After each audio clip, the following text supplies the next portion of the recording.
señalado nada en redes sociales, no ha tuiteado. Y la pregunta es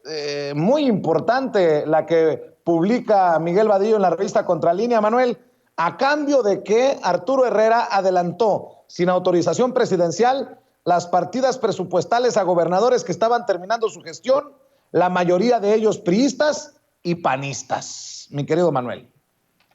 Pues ya desde que salió Arturo Herrera se hablaba de algunos movimientos turbios que generaron sospechas en Palacio Nacional, sobre todo con el que era director de la Comisión Nacional Bancaria y de Valores, con movimientos de este tipo, triangulación de recursos, de favores, de tips hacia ciertos grupos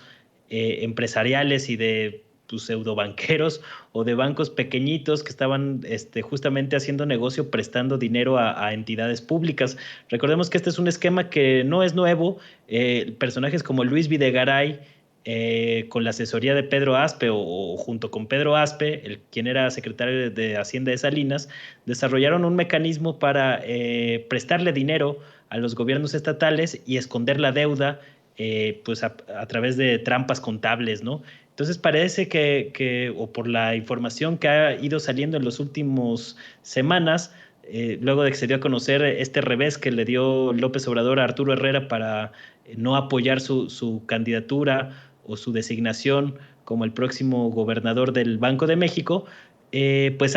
se han ido acumulando versiones y lo que publica Miguel Vadillo en Contralínea, pues es una versión que hace mucho sentido. O sea, se hablaba también que parte de la molestia que tenía López Obrador desde antes de esta columna tenía que ver con el dinero que había entregado a ciertos estados con anticipación en el proceso electoral de 2021. Es decir, tú no puedes, más allá de que el presupuesto debe de utilizarse pues sin fines políticos, tú no puedes darles tampoco unos adelantos o unas prebendas a gobiernos estatales antes de las elecciones porque corres el riesgo de que se acaben robando el dinero para utilizarlo con fines electorales, como suele suceder, y en detrimento de la gente. Entonces, más allá del asunto netamente que tiene que ver con estrategia electoral, pues este tipo de situaciones que se empezaron a destapar cuando llegó Ramírez de la O a las oficinas de la Secretaría de Hacienda, que recordemos, Ramírez de la O y Arturo Herrera tampoco nunca tuvieron una muy buena relación, que digamos. Entonces, este tipo de fricciones y de manejos ahí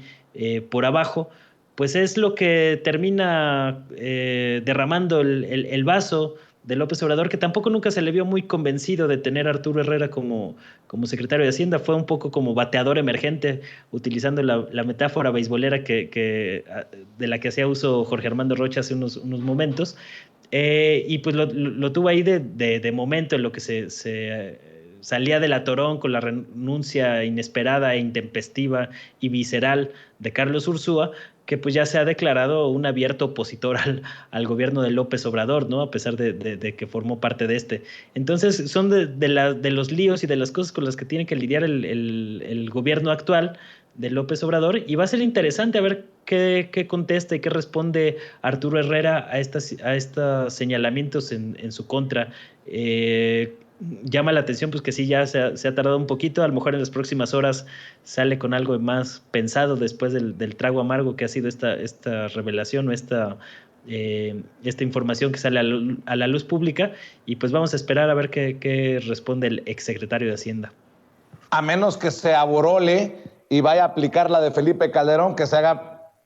menso como Felipe Calderón, que nunca dijo nada sobre la explicación que nos debe por lo de Genaro García Luna, diría el presidente Andrés Manuel López Obrador.